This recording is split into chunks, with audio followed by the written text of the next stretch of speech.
और hydrogen halide से हमने रिएक्शन किया कंसनट्रेटेड HCl और ड्राई जिंक क्लोराइड और HBr और कंसनट्रेटेड एस्टोसोफोर और HI, तो अलग अलग प्रोडक्ट बनते हैं क्लोराइड, ब्रोमाइड और आयोडाइड। वहां पर हमने डिस्कस किया था कि कंसनट्रेटेड HCl और जिंक क्लोराइड जो है उसके मिक्सचर को क्या बोलेंगे हम, ल्यूकस रेजेंट बोलते हैं। और ये ल्यूकस रेजेंट जो है वो यूज में आएगा, किस यूज में आता है, प्राइमरी, सेकेंडरी और टर्शरी अल्कोहल के सेपरेशन के लिए हम उसको यूज में लेते हैं। ठीक है, अब आज करते हैं हम इसके अंदर next reaction, reaction with phosphorus halides. Reaction with phosphorus halides. Phosphorus halide में PCl3 और PCl5 के साथ रिएक्शन है, और हम लोग हैलाइड के अंदर पहले डिस्कस कर चुके हैं इन रिएक्शंस को। वापस सेम रिएक्शन जो है वो रिपीट होगी।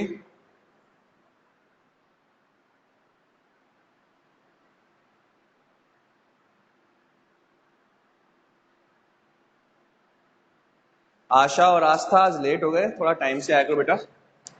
देखो फास्फोरस हैलाइड कौन कौन सा हो सकता है, PCl3 एंड PCl5। PCl3 और PCl5 के साथ अगर हम अल्कोहल का रिएक्शन करें तो उस केस में क्या फॉर्म होगा, हैलाइड फॉर्म होगा। For example 3 molecule of ethanol react with PCl3। अब देखो PCl3 के साथ रिएक्शन किया, तीनों मॉलिक्यूल जो है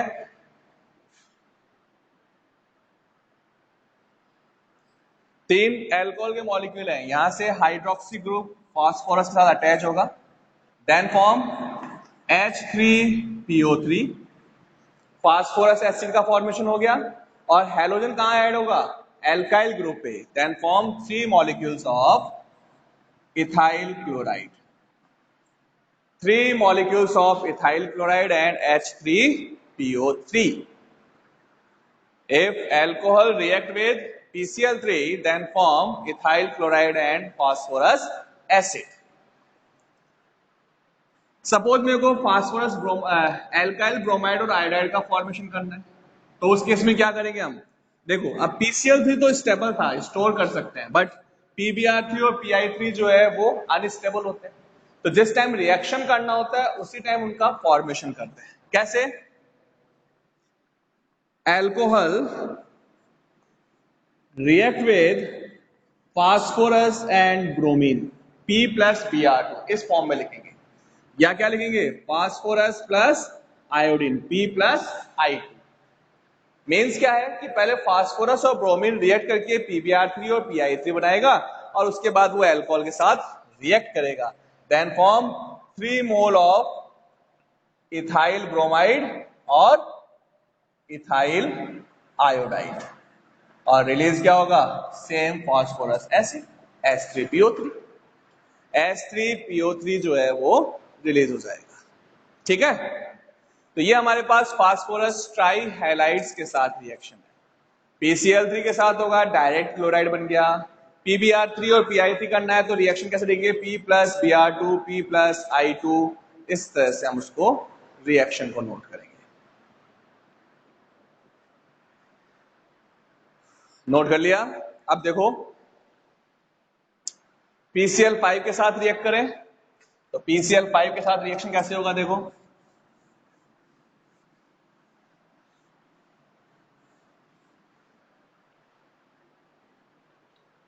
alcohol react with PCl5।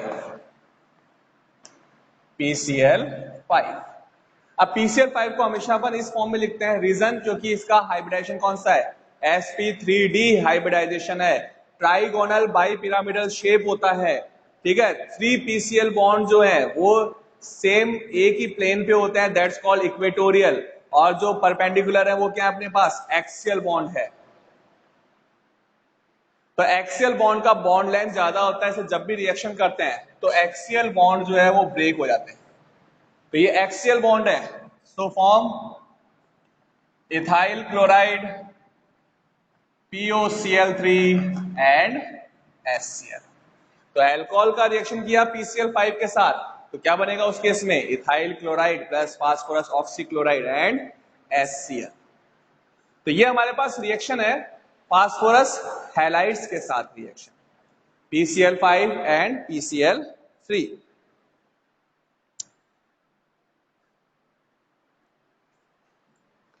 Next हमारे पास अल्कोहल का रिएक्शन है डार्जेंस process, reaction with thionyl chloride.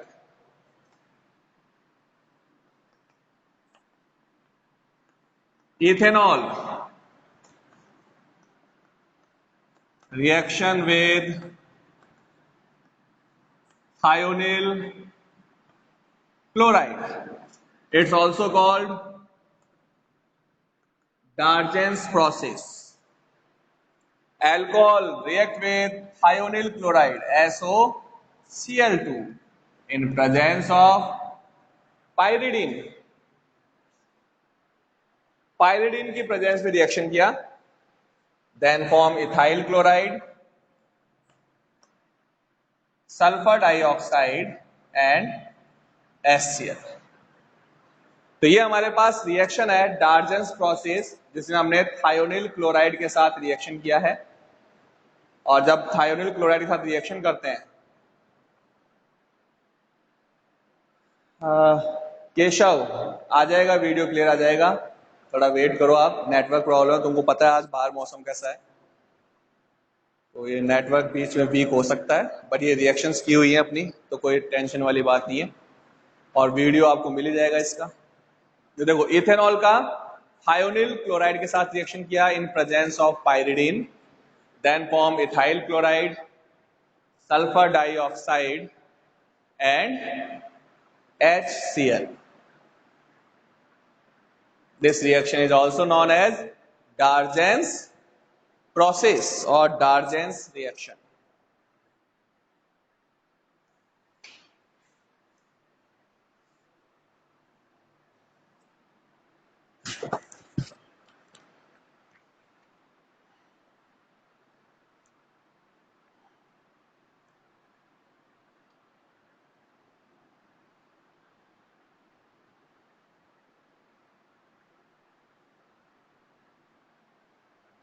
ठीक है, नेक्स्ट है हमारे पास अब रिएक्शन है रिएक्शन विद अमोनिया। अमोनिया के साथ देखो भाई रिएक्शन में क्या होता है, अमोनिया के साथ अगर रिएक्शन करें तो, अमोनिया के साथ रिएक्शन करेंगे तो एमाइंस का फॉर्मेशन होता है। ठीक है, एल्कोहल। नेक्स्ट है reaction with ammonia,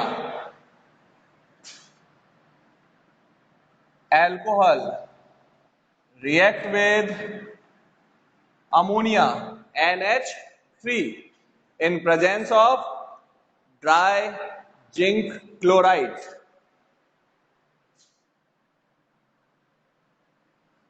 dry zinc chloride, H2 release हो गया, then form primary amine.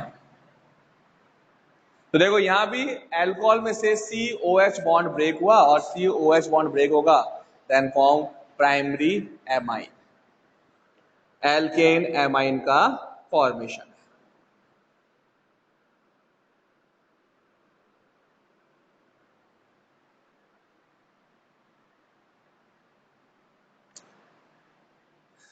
Next है reduction, reduction of alcohol. Alcohol का रिडक्शन करना है भाई, तो देखो एल्कोहल का रिडक्शन रिड्यूसिंग एजेंट की प्रेजेंस में करें। अब देखो एल्कोहल का रिडक्शन करेंगे तो क्या बनेगा, एल्केन, क्योंकि एल्कोहल में ना तो अनसैचुरेशन है, ना यहां पर और कोई ग्रुप के अंदर ये कन्वर्ट हो सकता है। ठीक है, तो जो रिडक्शन मेथड है, एल्कोहल CH3 CH2OH, एल्कोहल का रिडक्शन किससे होता है, HI रिड्यूसिंग एजेंट है, जो स्ट्रॉन्गर रिड्यूसिंग एजेंट होता है, काफी स्ट्रॉन्ग रिड्यूसिंग एजेंट है, इन presence of red phosphorus. Red phosphorus की प्रेजेंस में HI के साथ हम रिडक्शन करेंगे तो क्या बनेगा अपने पास, इसके अंदर 2 मोल ऑफ HI यूज में आएगा, 1 hydrogen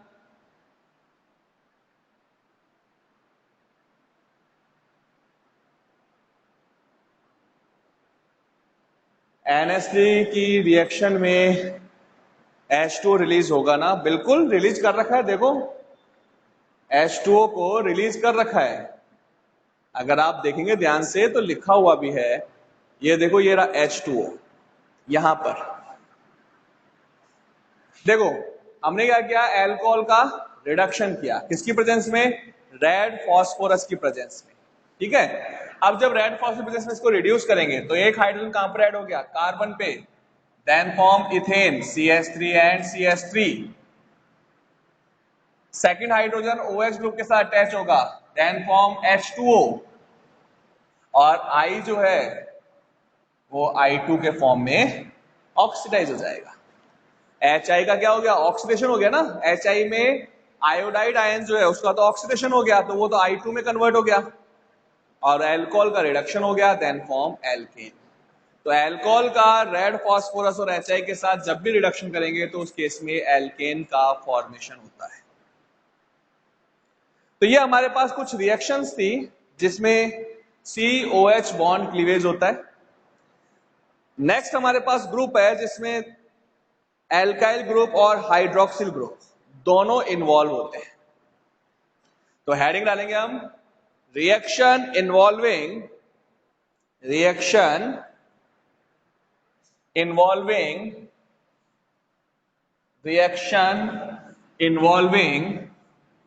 both the cleavage of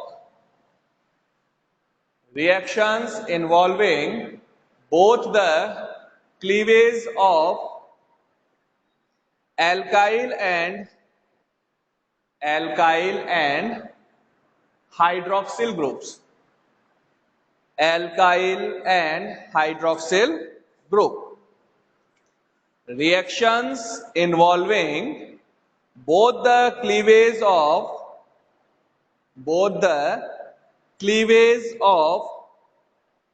alkyl and hydroxy group। और इसमें सबसे इंपॉर्टेंट फर्स्ट है डिहाइड्रेशन।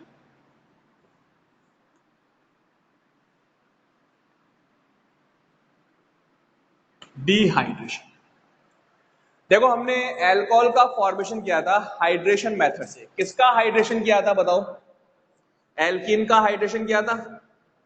एल्कीन में अगर H2O मॉलिक्यूल ऐड किया तो अल्कोहल बन गया, और अब अगर अल्कोहल में से वापस हम क्या करते हैं, H2O को एलिमिनेट कर दें तो क्या बनेगा वापस, एल्कीन। ठीक है, तो डिहाइड्रेशन मेथड जो होता है उसमें एल्कीन का फॉर्मेशन होता है। अब पॉइंट ये आया कि यहां पर जो डिहाइड्रेशन है वो किसकी प्रेजेंस में होगा, तो डिहाइड्रेशन होता है डिहाइड्रेटिंग एजेंट्स की प्रेजेंस में। और डिहाइड्रेटिंग एजेंट्स कौन कौन सा हो सकता है, डिहाइड्रेटिंग एजेंट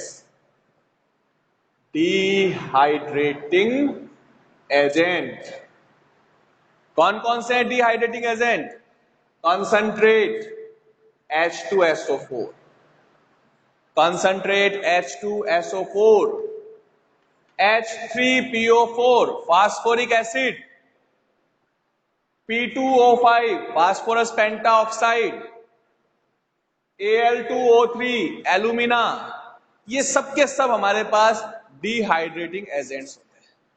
ठीक है, अब डिहाइड्रेटिंग एजेंट्स के प्रेजेंस में अगर हम रिएक्शन करते हैं तो उस केस के अंदर एल्कीन का फॉर्मेशन होगा या H2O मॉलिक्यूल एलिमिनेट होता है। बट यहां पर अल्कोहल का केस जो होता है उसमें डिहाइड्रेशन में 2 टाइप्स के प्रोडक्ट्स की पॉसिबिलिटी होती है, और ये जो दोनों तरह के प्रोडक्ट की पॉसिबिलिटी होती है वो डिपेंड किस पे करता है, वो डिपेंड करता है टेम्परेचर के ऊपर। ठीक है, टेम्परेचर पे, और जो हमारे पास रिएक्टेंट्स की कॉन्सेंट्रेशन है या उनका जो स्ट्रक्चर है उस पर डिपेंड करेगा कि क्या प्रोडक्ट बनेगा। कैसे, देखो भाई यहां पर डिहाइड्रेशन है, सपोज हमने क्या किया, अल्कोहल है उसके 2 मॉलिक्यूल्स यूज में लिए,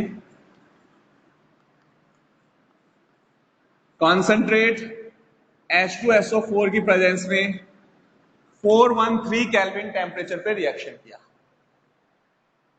ये H2O मॉलिक्यूल एलिमिनेट हो गया।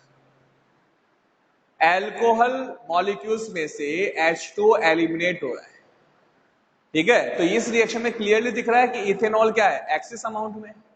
When excess amount of ethanol react with concentrate H2SO4 at the 413 Kelvin temperature, then H2O molecule eliminate from two molecules of ethanol and gives dialkyl ether C2H5OC2H5 और H2O release हो गया, ether का formation हो गया। किस case में? When excess of alcohol react with concentrate H2SO4 at low temperature 413 Kelvin temperature, then by the dehydration of alcohol H2O molecule eliminate from two molecules of ethanol and gives dialkyl ether or diethyl ether. But in case of excess of concentrate H2SO4,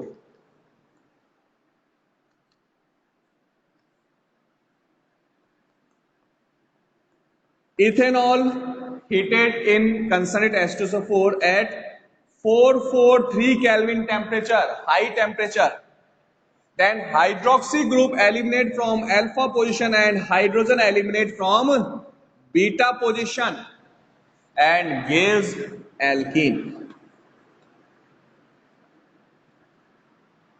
तो अब देखो यहां पर दो condition हो गई, dehydration process से alkene का फॉर्मेशन भी हो रहा है और ईथर का फॉर्मेशन भी हो रहा है। अब ये डिपेंड किस पे कर रहा है? दो फैक्टर्स पे डिपेंड कर रहा है। First factor temperature, high temperature पे elimination from one molecule of ethanol and gives alkene. तो एल्कीन प्रिफर होता है कहां पर? हाई टेम्परेचर पे। अगर टेम्परेचर हाई है तो एल्कीन का फॉर्मेशन होगा, टेम्परेचर लो है तो ईथर का फॉर्मेशन होगा। सेकंड कंडीशन जो बहुत ज्यादा इंपॉर्टेंट कंडीशन है, क्या है कंडीशन? कि एल्कोहल जो होता है वो हमेशा अनब्रांच होगा। अनब्रांच एल्कोहल है तो उस केस में ईथर बनेगा, और अगर ब्रांचिंग है तो उस केस में एल्कीन का फॉर्मेशन होगा, ठीक है। ब्रांच एल्कोहल और सेकेंडरी और tertiary alcohol always be gives alkene when it's heated with concentrate H2SO4 at high temperature. Secondary and tertiary alcohol or branch alcohol always be gives alkene with reacting with concentrate H2SO4. Only primary alcohol can form ether by dehydration process at low temperature, ठीक है। Primary alcohol के dehydration होगा low temperature पे, केवल तभी ether बनेगा। अगर high temperature पे रिएक्शन है या अगर मेरे पास ब्रांच एल्कोहल है तो उस केस के अंदर हमेशा एल्कीन का फॉर्मेशन होगा, एल्कीन प्रिफर होगा। क्लियर है? जल्दी से बताओ, रिएक्शन का पॉइंट समझ में आया? बोलिए। ओके, और किसी को डाउट है?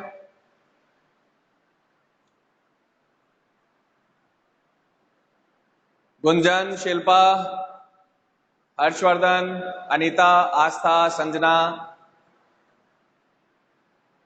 कनिष्क खांडल। हाँ बोलिए कनिष्क, क्या डाउट है? डाउट है उसके लिए यस है, या समझ में आ गया उसके लिए यस है।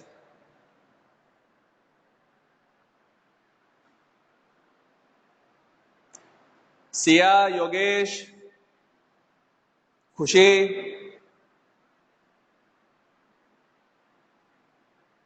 समझ में आ गया, ठीक है। किसी को कोई डाउट नहीं है, मतलब सबका क्लियर है? वेरी गुड, ठीक है। प्रियंका, ऐश्वर्या, कल्पना, अनुभूति,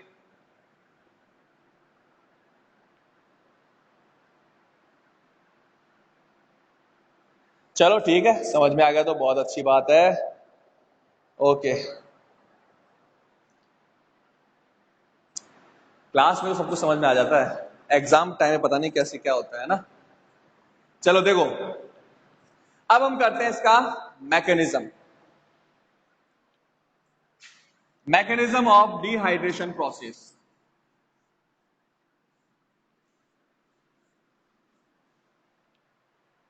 क्या होगा? First,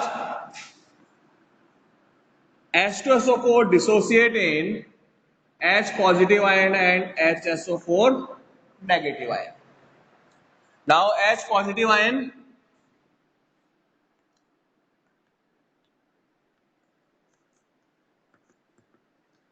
attack on lone pair of oxygen. Oxygen के लॉन पेयर पे अटैक किया, देन फॉर्म प्रोटोनेटेड एल्कोहल। क्योंकि प्रोटॉन था वो ऐड हो गया ऑक्सीजन पे, तो ऑक्सीजन पे चार्ज आ गया पॉजिटिव। ठीक है, ऑक्सीजन पे क्या चार्ज आ गया? पॉजिटिव चार्ज आ गया। It's called protonated alcohol. Oxygen में पॉजिटिव चार्ज है तो CO बॉन्ड ब्रेक होगा, इलेक्ट्रॉन ऑक्सीजन पे मूव कर गया, H2O रिलीज हो गया, then form carbocation CH3CH2 positive. Carbocation का फॉर्मेशन हो गया। अब देखो कार्ब कैटायन में आगे क्या होगा? ये हो गया अपने पास फर्स्ट स्टेप। सेकंड स्टेप देखो, ये कार्ब कैटायन है CH3 एंड CH2 पॉजिटिव। देखो अगर यहां पर टेम्परेचर मैंने कितना लिया, 443 केल्विन टेम्परेचर है, तो बीटा पोजीशन से ये हाइड्रोजन जो है वो एलिमिनेट होगा, then form alkene, H+ ion release हो गया।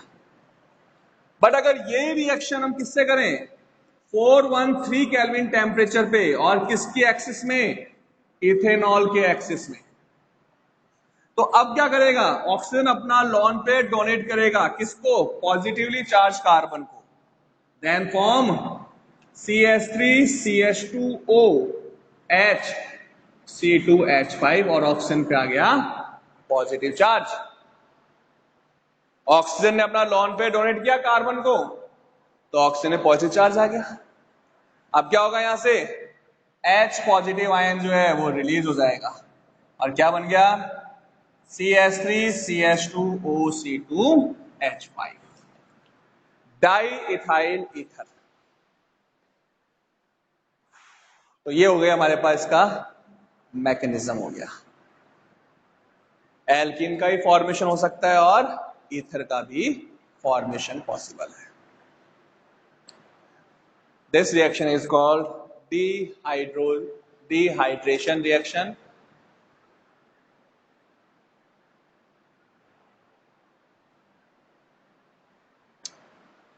अब एक पॉइंट, लास्ट में क्या लिखा है? प्रोडक्ट क्लियर नहीं दिख रहा। लास्ट में प्रोडक्ट लिखा है ether, CH3CH2OC2H5, diethyl ether CH3CH2OC2H5।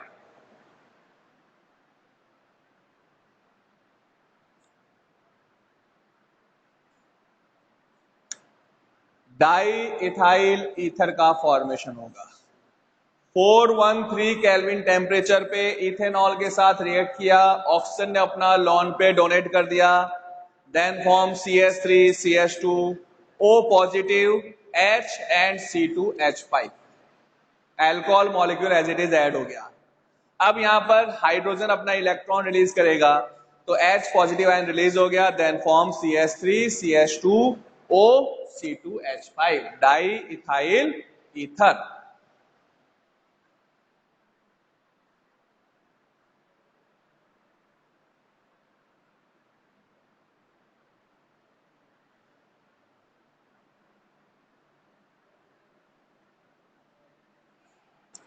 Note कर लिया। अब देखो इसके अंदर आगे और एक पॉइंट और बचा है, वो भी देख ले अपन साथ साथ।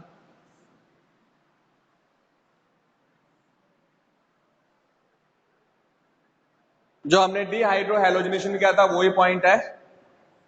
If more than one type of alkenes, if more than one type of alkenes are formed by dehydration of alcohol,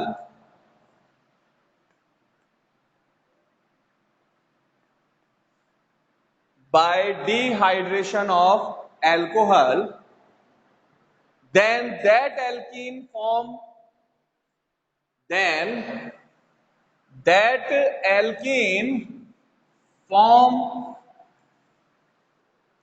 as a major product,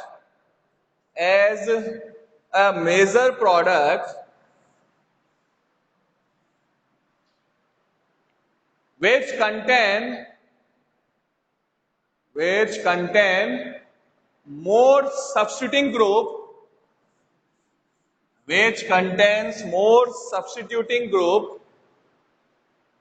on double bonded carbon.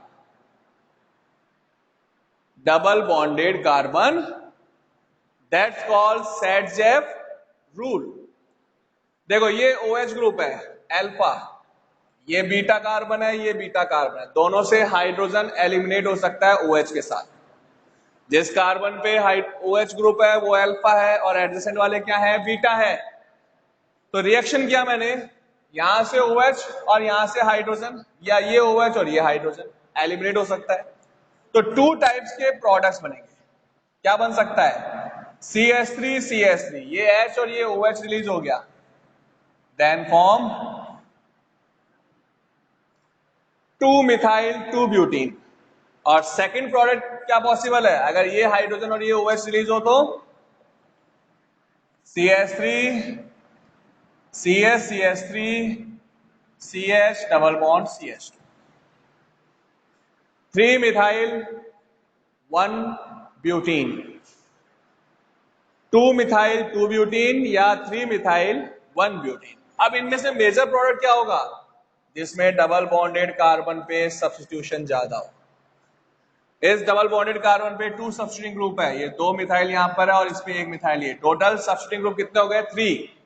But इस केस में इस पे कोई सब्स्टिट्यूटिंग ग्रुप नहीं है, केवल ये एक सब्स्टिट्यूटिंग ग्रुप आइसोप्रोपाइल है।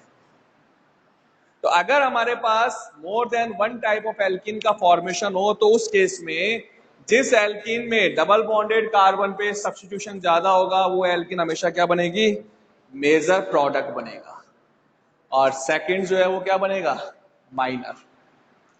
तो ये हो गया हमारे पास डिहाइड्रेशन ऑफ एल्कोहल कंप्लीट। अब फ्राइडे वाले क्वेश्चन की बात कर लेते हैं। फ्राइडे को मेरा क्वेश्चन क्या था कि जो एस्टरिफिकेशन रिएक्शन था उसमें कार्बोक्सिलिक ग्रुप जो होता है वो एसिड होता है और अल्कोहल लेस एसिडिक है, बट अल्कोहल तो H पॉजिटिव आयन रिलीज करता है और कार्बोक्सिलिक ग्रुप OH। रीजन क्या है इसका, यही था क्वेश्चन हमारे पास। देखो एस्टरिफिकेशन रिएक्शन लिखे हम, in esterification reaction carboxylic acid is more acidic than ethanol.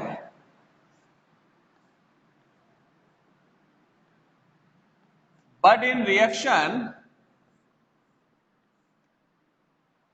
carboxylic group gives OH and alcohol gives hydrogen, then form ester.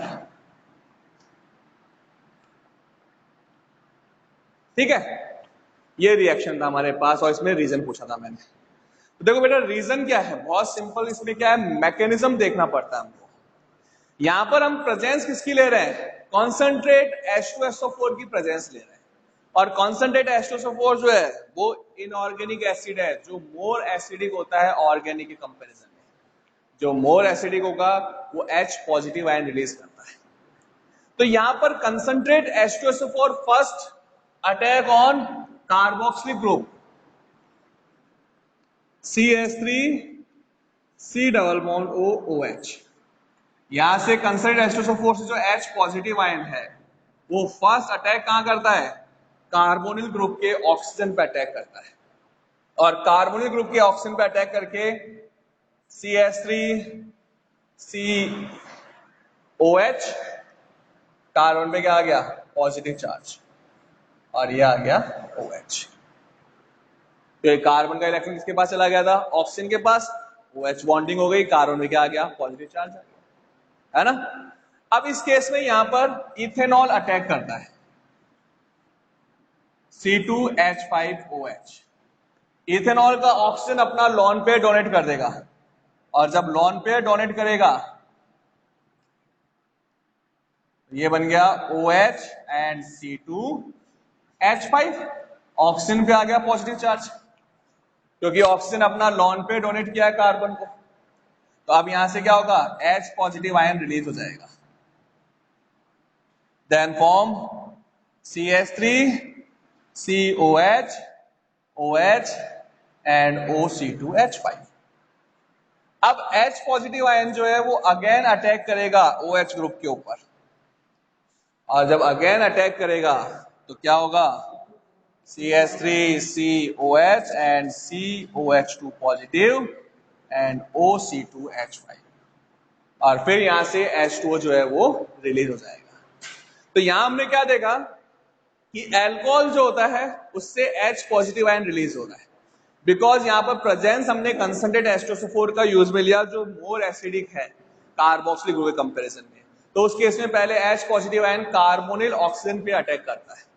Harshvardhan ने मेरे को आंसर भेजा था, आंसर राइट था हर्षवर्धन आपका, कि पहले H पॉजिटिव आयन है वो कार्बोनिल ऑक्सीजन पे अटैक करेगा, ठीक है, उस केस में कार्बोनिल पॉजिटिव चार्ज आएगा, कैटायन बन जाएगा, फिर अल्कोहल जो है वो न्यूक्लियोफाइल की तरह बिहेव करेगा, और C पॉजिटिव इलेक्ट्रोफाइल है तो उसके अटैक हो जाएगा। तो ये रीजन था हमारे पास, यहाँ पर कार्बोक्सिलिक ग्रुप OH रिलीज कर रहा है और इथेनॉल से hydrogen, because reaction concentrate H2SO4 की प्रेजेंस में आता है जो कि मोर एसिडिक है कार्बोक्सिलिक ग्रुप के कंपैरिजन में, इसलिए उसकी प्रेजेंस में carboxylic group OH ion release करता है। तो ये हो गया हमारे पास डिहाइड्रेशन रिएक्शन और ये डाउट प्रॉब्लम कंप्लीट, ठीक है। और किसी को कोई डाउट है?